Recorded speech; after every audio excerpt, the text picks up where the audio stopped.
Hello everybody, sorry it's been so long since the last video. Life has been pretty crazy in the past year and a half. For example, I started dating this one girl, but then I found out that she was married. But it was okay. She was in the process of getting a divorce because she'd caught her husband trying to meet up with someone below the age of 18. And then she took a sharp metal object to a specific vulnerable area above the shoulders. Anyway, so in Breath of the Wild, more than a year and a half ago, I posted my video about how I implemented the master cycle from Breath of the Wild in Minecraft using only commands and a resource pack, no mods. I was really proud of the end result, but then I took off my blindfold. This thing sucks actually. Once I realized this, I got to work fixing some pretty difficult problems, but let's start with an easy one. The bike model. This model is horrible, and the person who made it should honestly be embarrassed. However, not 3 days after I posted the Master Cycle video, someone by the name of Phantomide joined my Discord server and posted a Master Cycle model that he had made, one that was way better.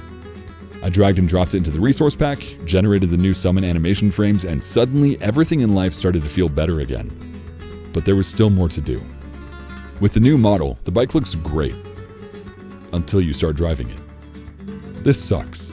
The instant snapping to each new orientation makes the bike feel so rigid and lifeless. You might be saying, it doesn't matter if it feels lifeless, because motorcycles are lifeless. But if motorcycles are lifeless, then why would they have kill switches? So let's slap some animations on the Master Cycle. That still looks bad. I mean, it's better, right? But even with an animation, it still feels rigid, because the animation itself is rigid. The speed of the rotation is always constant. When the tilt starts and stops, it feels like it's either hitting something or being hit by something. A more realistic animation would ease into the movement, then slow to a stop once the rotation nears its target.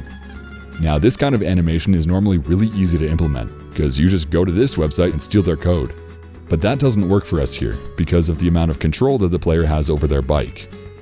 The player can change the bike's tilt at any moment, and what happens if they tilt right while the bike is tilting full speed to the left? It interrupts the animation, jerking the bike's speed to 0, then starting the new animation from there. These pre-baked animations are not the answer. We need a solution that will accelerate over time and then slow down once it reaches its target. So I wrote a solution to do that. I played around in Desmos for a bit, then copied the formulas of Minecraft commands, and then I tweaked it till it worked. And this does look great, but the more I play around with it, the more I hate how tilting the bike doesn't take the player with it. It just kinda leaves you floating there. So one math to Minecraft scoreboard commands translation later, and that's fixed too. But we're still not done there. Right after I posted the Master Cycle video, I realized that I had left out some very important mechanics.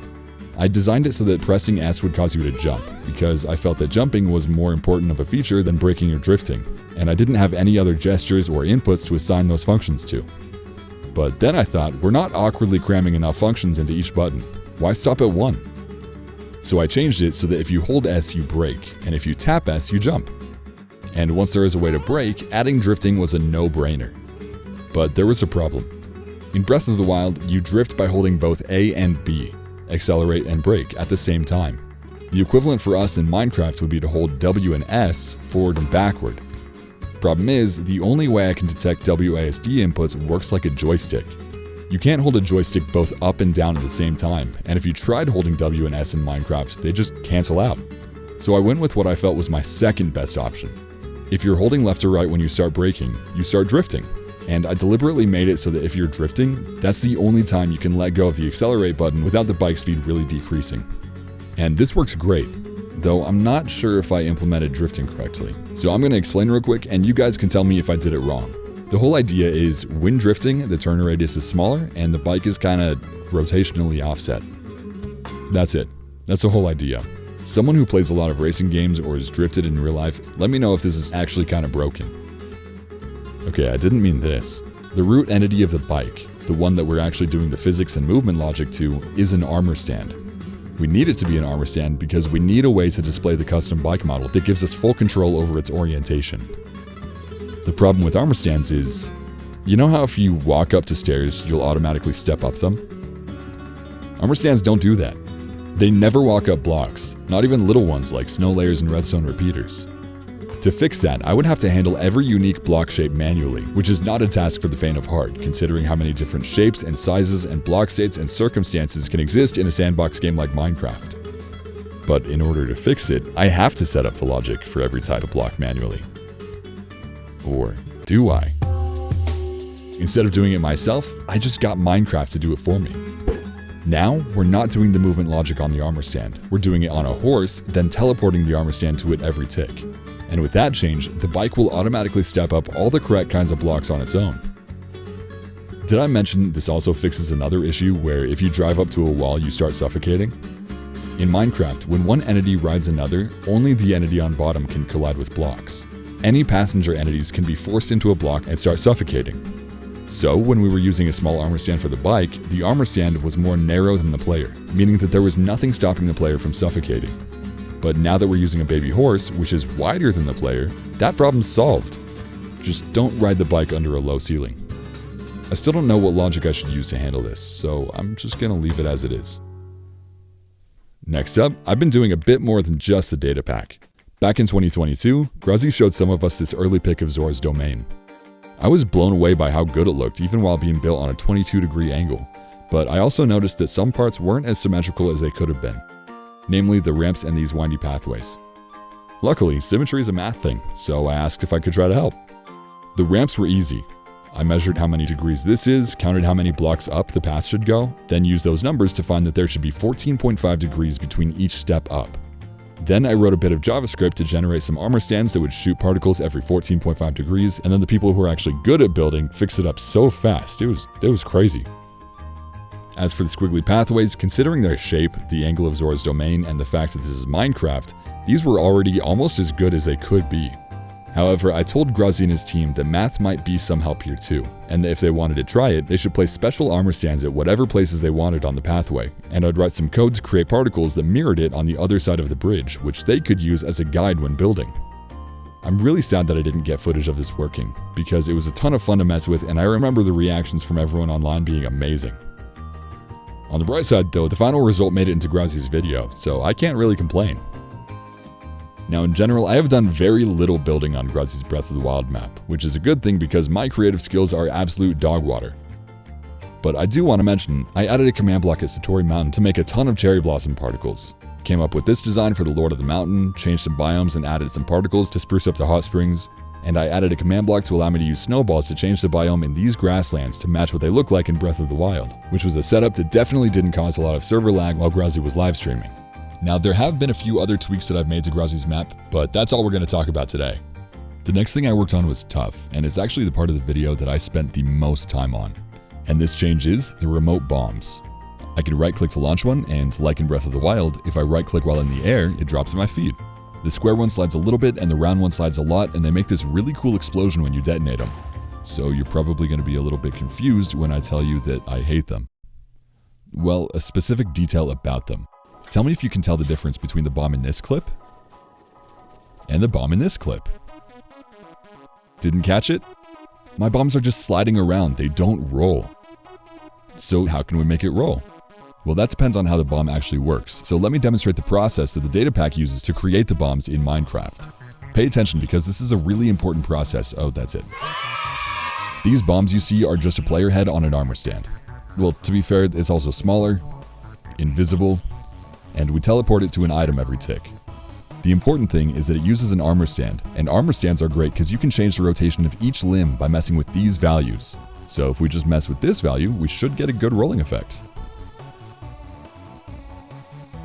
Nice! Not on my watch. I got you, women. Oh, wait a second. The bomb looked really ugly while it was rolling. We only set up the bomb to roll in the direction that the armor stand is facing, but the way that it's facing doesn't always match the way that it's moving. So let's change that. Let's say every tick, before we teleport the armor stand to the item, we should rotate the armor stand to face it. And with that working, I would say that that looks a lot better. But I would also argue that it still sucks. It's not realistic. If my memory serves me correctly, soccer balls don't rotate 90 degrees for no reason like this in real life. Imagine if you kicked a soccer ball and it had to twist before rolling. A more realistic effect would look like this. Currently, the bomb's physics is very limited. It can't roll sideways at all, only directly forward and backward. We've given it the same movement restrictions as a cylinder, and I hate cylinders. This is a sphere. It should be able to roll in any direction, not just forward and backward. Even worse, the bomb doesn't even understand the concept of backwards. If it started rolling backwards, it would literally turn around first. We have to make this work better. I don't know how to make it work better. How do you make an object roll accurately in 3D? How did I never even learn the basic idea behind how it works? Why does everyone else wait till Halloween to pretend to be something they're not when I pretend to be happy every day? All these questions plagued me, and I felt lost. But then, like my roommate accidentally spilling his Adderall into my cereal, the solutions to all my problems were placed right in front of me. I saw this post from my buddy Dominexis. He literally made a soccer ball data pack for Minecraft, and it immediately caught my eye. I was witnessing something so foreign and revolutionary to me, like if I saw faster than light travel, or grass. I was in awe that this could be done in Minecraft. I had to know how he... And there's a tank. I had to know how he did it. He told me that every tick, the first step is to define the rotation you want to make. I was like, please stop speaking in riddles, man. I need YouTube views. He told me to shove it and stop being a whiny baby because this first step is actually really easy. Fun fact. Every rotation you can imagine can be thought of as carefully inserting a rod into your object and twisting it. The orientation of the rod is the axis of rotation that we're looking for, and the angle of rotation is how far you twist it. If you know both of those, congratulations, you've defined a rotation. And like I said, every rotation you can imagine works this way. For example, for this rotation in Tears of the Kingdom, the axis of rotation is vertical. The object rotates around it. To make a ball roll, you need a horizontal axis of rotation. And what's pretty cool is that even the rotation of something in 2D works this way. If the axis of rotation is vertical, jammed straight through the image. So to make our bombs roll, we just need to find the axis and angle of rotation. Luckily, finding that is pretty easy. Just read the bomb's motion. The axis of rotation should be 90 degrees to it. And the angle of rotation should be big if the bomb is moving fast and small if it's moving slow. Then Dominexis said that now that we've defined the rotation, step 2 is to apply that rotation to the bomb. He told me we need a bit of this formula, a bit of this formula, and I was like, oh, that's it, hold my roommate's Adderall, and a bit of this formula. And I was like, why? And he said, it's funny, we're only supposed to need the first 2 formulas. And I was like, why? And he said, the first 2 formulas give you the modified orientation of the bomb in quaternion form. Armor stands use a different format, so the 3rd formula is just there to convert the result to the format Minecraft wants. Real game engines actually just let you use that quaternion form directly. I looked it up. Quaternions use 4 numbers. Minecraft armor stands use 3. He was right. Even though it's way better, Mojang decided that armor stands shouldn't use quaternion form, right before going to the nearest retirement home to wax the stairs probably. You might be wondering, why was it okay to have 2 formulas, but just 1 more is too many? Well, let's take a look at what it takes to put a formula in Minecraft. You remember the quadratic equation from high school? To put that in Minecraft, this has to become this. Every addition, subtraction, multiplication, and division has to go to its own line, be its own command, and you need to make sure that the order of operations is preserved while also dealing with the fact that none of the values here can even use decimals. Also, Minecraft doesn't offer us a way to use sine or cosine or tangent or arctangent or square root or any other math functions we need, so I have to implement all of them myself, meaning that even this little line is really all of this. The first formula Dominexis said to use? It's not actually that bad. The second formula? It's a bit much, but it's not as bad as it looks. But because Mojang decided to not let us use quaternions, we also have to add this.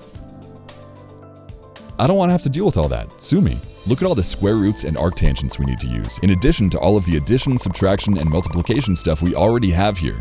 This formula is a nightmare. So when I realized it would be necessary, I was deflated. I mean, of course it was still possible. This was exactly what Dominexis was doing for his soccer ball. But I realized the 3rd formula would be necessary before I had converted either of the first 2. And the way that all 3 of them stacked up in front of me, it was a lot. I gave up on this whole idea, dumbfounded that despite them being a much better system, armor stands didn't let me use quaternions. Nothing in Minecraft did.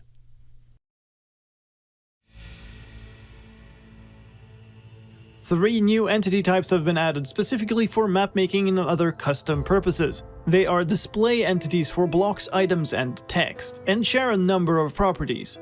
The display is rendered at the entity position and rotation, but also has an arbitrary model transform, which means that you can apply transforms that are normally not available, like scaling. This is done with some new data types for rotation and transformation that also have several possible input forms, although the game will always save the data in the same format. The details are on screen. Babe, wake up. New Mojang W just dropped. This says I can plug in whatever quaternions I want, so let's try it.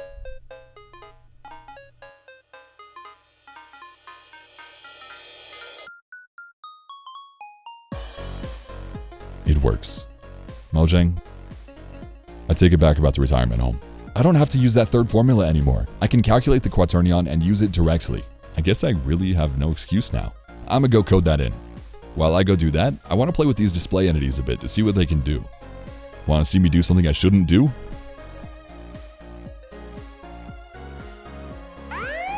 Armor stands are completely done for now. Since they were added, we've used them to display items and blocks and custom models. But now that we have display entities, there's almost no reason to use them anymore. Back to the remote bombs. I've got this dummy bomb display here. It's fixed in place, because I just want to test the rotation stuff. The first thing to test is that I implemented this formula correctly. If I set it up right, each button should make the bomb rotate around a different axis. But it looks like it's busted. Notice that it isn't keeping a consistent axis of rotation. The axis is constantly moving around, even though it's supposed to only rotate around the x-axis. I talked to Dominexus, and he pointed out that in this formula, I had swapped the two quaternions. Swapped them back, and now it works. Now, instead of only rotating around the x, y, or z axis, let's try choosing the axis of rotation based on my player motion. I also hooked it up to my Y motion, just to see how it looks. Looks good. Finally, I need to connect this to the bomb's motion instead of mine. This led to me rewriting some of the bomb's physics, which led to this clip with levels of bomb maneuverability that Obama himself would be jealous of, which led to a rewrite of the rest of the bomb's physics. Made a few changes, added an explosion radius effect like Breath of the Wild has, fixed this issue where bombs could roll through the air over non-full blocks, made it so that the player could actually push the bombs, and at this point the bombs were very close to being finished. However, I also wanted square bombs to land face up. Right now, they can land on corners, which is pretty gross. Cubes in real life should fall onto one of their faces. An easy way to do this would be to wait for the bomb's speed to hit 0, then reset the orientation. That's pretty ugly. Maybe if there was an animation so it didn't snap back instantly? That's worse. I realized that any good solution was going to require more math, so I asked Dominexus for more advice. He said that I could calculate the normal vector for each face, use the dot product on each of them to see which face is pointing downward the most, then get the cross product of the downward vector and the normal vector with the highest dot product result to find the axis and angle of rotation, then apply that axis angle combo to the bomb's orientation, and that would simulate the bomb's physics well enough to make it land on the correct side. So I gave up on the data pack. Started getting serious about the gym again, spent time with friends and family, felt the sun on my face. But that got boring, and I lost my job at the morgue, so I decided to get back to work on the data pack. I implemented Dominexus' idea exactly as he said. I calculated the normal vectors for each face. I found which pointed downward the most. I used the cross product to figure out how to nudge the bomb, and it worked. Then I found a couple ways to make it simpler and more efficient. You don't need to calculate the normal vector of every face, because half of them are exact opposites of the other half. And after calculating the normal vectors, you don't need to run the dot product stuff on them. You just need to see which vector has the biggest y value. Then take that vector's x and z values and add them to the bomb's motion. That will naturally push the bomb in the exact correct direction to make it land face down. And I don't know if it's clear how much math I was able to cut down on, but I'm really proud of how much I optimized this from what Dominexus told me. I want to clarify though, that Dominexus would have found all of these optimizations and probably more if he actually tried doing this himself. Finally, I also did my first coding livestream, where I made it so you can pick up and throw the bombs. Luckily, it went without any issues or surprises. If I try to drop the bomb, it should drop this time. Can I kick it? I can!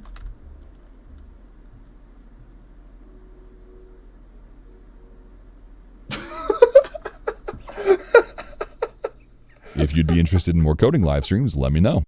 And with that, bombs are done. The next thing I want to talk about is how I implemented climbing. Climbing has been a part of the data pack since before the first video, and I said in that video's description that I'd talk about how I added it in part 2, but then part 2 came around and I didn't talk about it, but I did say in part 2's description that I'd talk about it in part 3, but then part 3 came around and I didn't talk about it again, and now we're on part 6 and I still haven't gotten to it. Today, we changed that. The idea for climbing is pretty simple. If the player doesn't have a block below them and there's a block directly in front of them, start climbing. This means disabling their gravity by giving them a broken level of the levitation effect. Then if they press W, they'll bump into the wall. if the player bumps into the wall, we'll teleport them upward. Except that now I'm not stopping. Oh, because I'm still against the wall, so the datapack thinks I'm still trying to climb. So when we teleport the player upward, we should also teleport them backward, away from the wall, so they have to keep holding forward if they want to keep climbing. This quick and constant bumping into the wall and being teleported upward and backward does a pretty good job of creating the illusion that the player is climbing, if I do say so myself. In Breath of the Wild, you can also climb downward. I decided to make it so that if you move forward, you climb up, but if you hold crouch while doing it, you move down. You can also let go of the wall at any time while climbing in Breath of the Wild. To recreate this in Minecraft, I'll just constantly check if there's a block in front of the player. If there isn't, stop climbing. So you can just turn your camera away from the wall if you want to let go. In Breath of the Wild, you can also climb horizontally. Thanks to the previous change, moving left and right will work just fine so long as there's still a block in front of you. You can also jump while climbing in Breath of the Wild. Minecraft doesn't really give me a lot of gestures I can detect with commands, so we'll just use crouching again. If you crouch and let go without doing anything else, you'll jump. Finally, in Breath of the Wild, you can jump off of whatever you're climbing if you hold down and then jump. Jumping away from the wall you're climbing in Minecraft will make you immediately fall off the wall, since when you turn around, there isn't a block in front of you. But if we say you don't need to be looking at the wall if you're crouching, then you can crouch, turn around, let go of crouch to jump, and then move forward, which looks pretty close to doing it in Breath of the Wild. Now, all that said, this is the original system for climbing. Now that we have Slash Ride, I'm most likely going to replace it with something less janky. But as of the time of me writing this script, only Bullet Time has been updated to use the new 1.19.4 riding features. Real quick, I've gotten a lot of comments and DMs asking if the datapack works in multiplayer. It does, but only in the sense that if you're the designated Link player, having other players doing regular Minecraft stuff won't break the datapack. Only one player at a time can use the datapack's features, because the code has lines like teleport the paraglider to the Link player.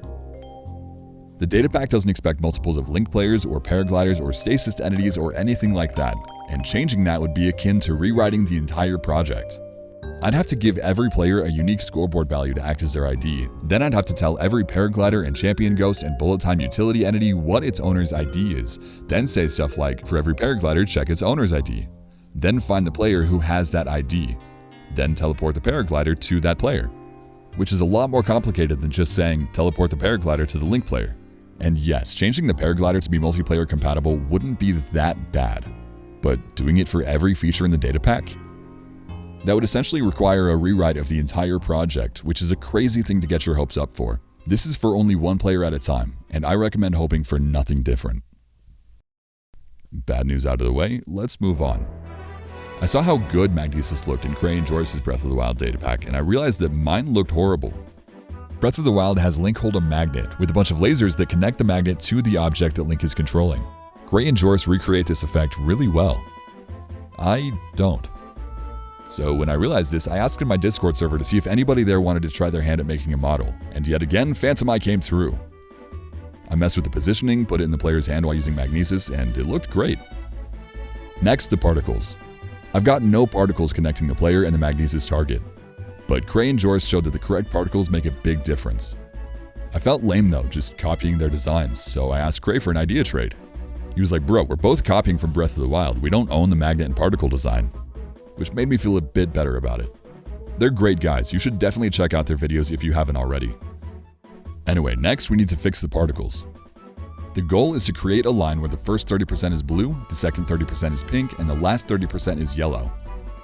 This is pretty difficult though, because we're using raycasting, and the way that raycasting works is we make tiny steps forward over and over until we reach the target. We would love to just create a particle at every step, but we can't know if a given step is in the first third, the second third, or the third third because we don't know how long the path will be until we reach the end of it. So we can't create the particles because we don't know what colors they should be. At this point, I was sure we were hopeless. But I was wrong. There's another important detail about how raycasting works. After the raycast reaches the end, before the datapack can get back to running the rest of the datapack code, the datapack needs to return backwards, one step at a time from the end of the raycast back to the start. So here's the trick. On the way forward, count how many steps it takes. Once it reaches the end, you'll have found the total number of steps needed. On the way back, start a new counter.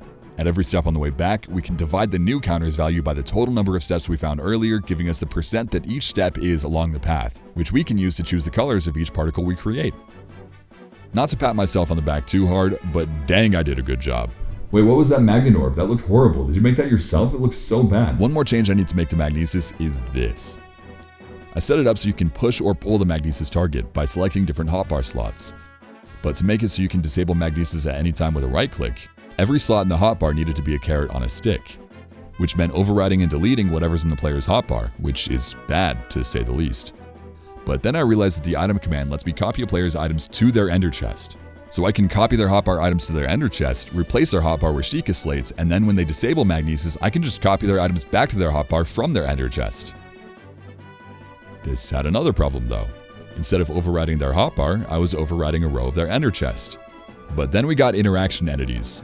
Now we don't have to interact with the player's inventory at all, and we can still detect the player's right click while using magnesis. And with that out of the way, the next thing I want to talk about is pause.